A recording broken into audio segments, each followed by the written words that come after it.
All right, so in today's video, we're going to be taking a look at how to swap out a GFI outlet in a panel. Now, it could be an Aqualink panel like this one. It could be a pentair panel. It could be a regular time clock. It doesn't really matter. It's all the same. In most instances, if there's a light in the pool, you're going to have it ran through the GFI. So if your lights aren't working, it's possible that you just need to reset the GFI. There are instances where they run it directly into a GFI breaker, but typically it's ran through an outlet like this one. Now, this video is for informational and educational purposes, so if you don't feel comfortable doing something like this, don't. Call a professional, have somebody that knows what they're doing, do it. All right, with that said, let's go ahead and let's start the video.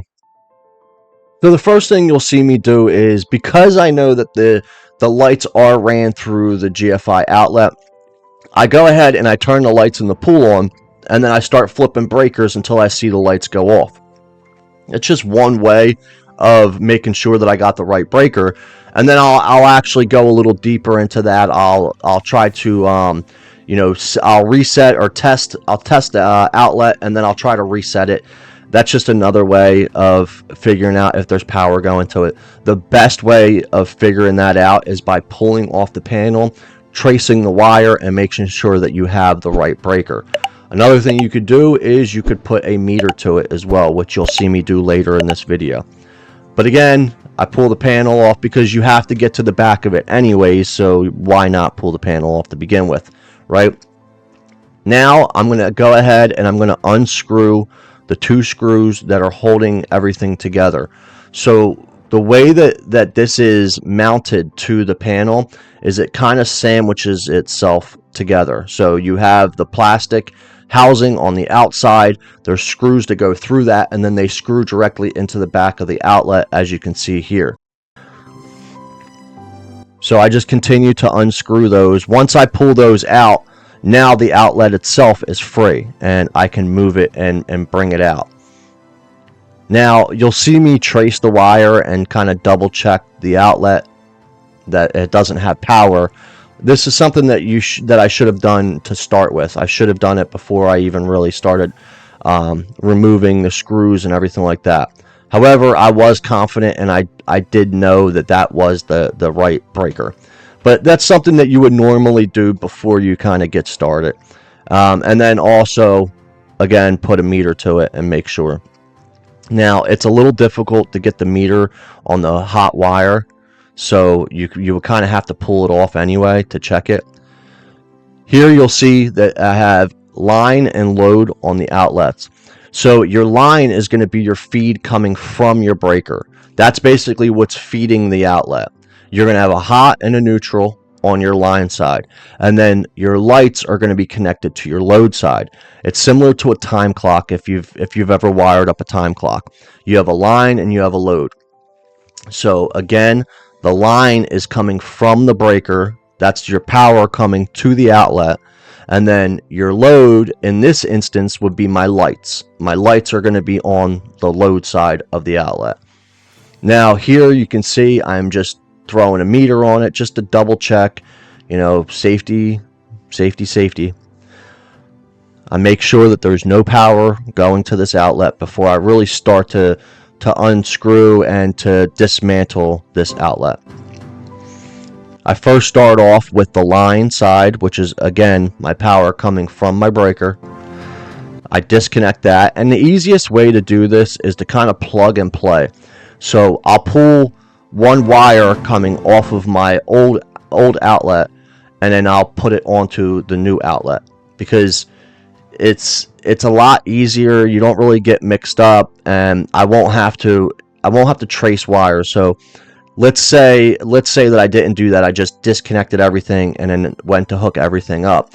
Well, each time I go to hook up a wire, I'm going to have to retrace that wire to make sure that it's the right one, right? So I don't want to put my wire coming from my breaker onto my load, right? Because then it's not going to work. It's just going to keep tripping the breaker, or it's going to keep tripping the outlet. I'm sorry. So the easiest way to do it is, again, just plug and play. Pull the line power off, and then pull your line neutral off, pull your load power off, pull your load neutral off, and just kind of swap them out, as you see I'm doing here.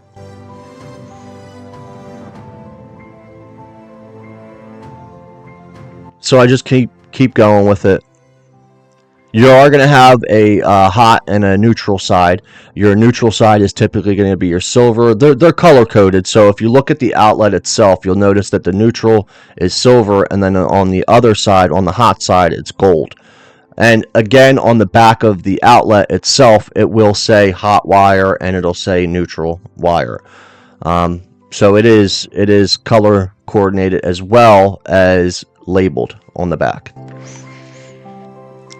So I keep pulling wires and basically replacing them or swapping them out, tightening them down. Ground is important. Make sure you swap out the ground. Or make sure that it has a ground.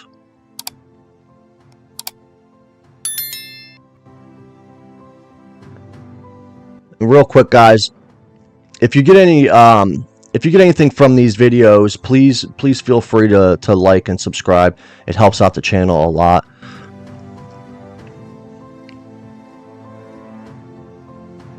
Now I'm just tightening everything down, just making sure that my connections are good and tight.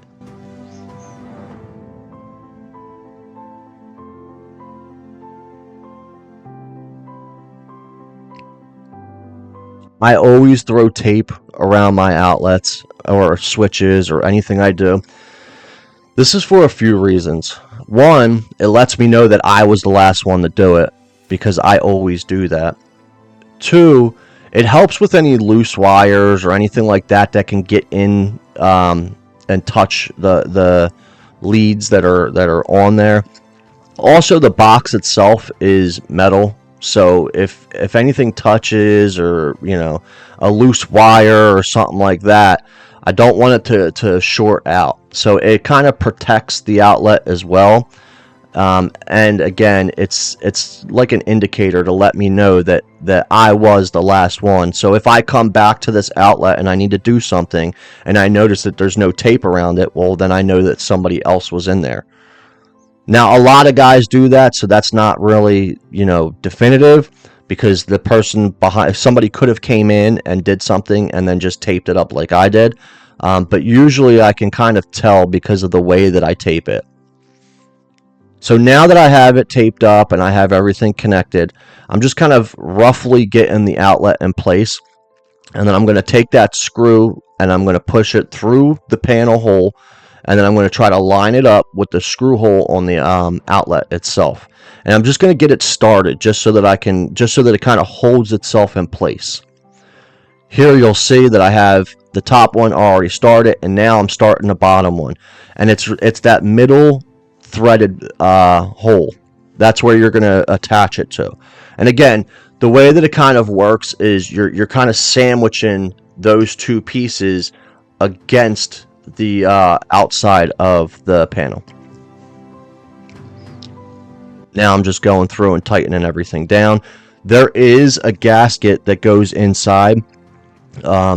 It's on the outside of the panel and the inside of the cover. That is important to have in there. Make sure that that's not missing, or make sure that it's not broken or anything like that, because it is important for that to be in there. That will seal it up so that it's waterproof, or I would say water resistant, because it's not really waterproof. But it does seal it up so that water can't run down the back and make its way into the panel. So here I'm just putting the faceplate back on. There's 3 little holes in the bottom of the panel box. I kind of set it down in that, and then sometimes you gotta adjust the outlets, or the not the outlets, the breakers, to make sure that it seats in, because they'll kind of spread apart and it'll hold you up. So sometimes you either gotta push them together, or you gotta spread them apart, or lift them, or just kind of fool around with them to get them to sit in the right place. I then go ahead and throw in all of my screws, and I'm pretty much done and ready to test. So I can go ahead and turn my breaker on and check my lights and everything like that. You guys couldn't see that, so I used a outlet tester. And so this is, like I said, this is just basically a test just to make sure that everything's working correctly, it's wired up the way it's supposed to be. And yeah, that's it. Again, guys, thank you for watching. Please like and subscribe. It helps out the channel a lot. And I'll catch you in the next video.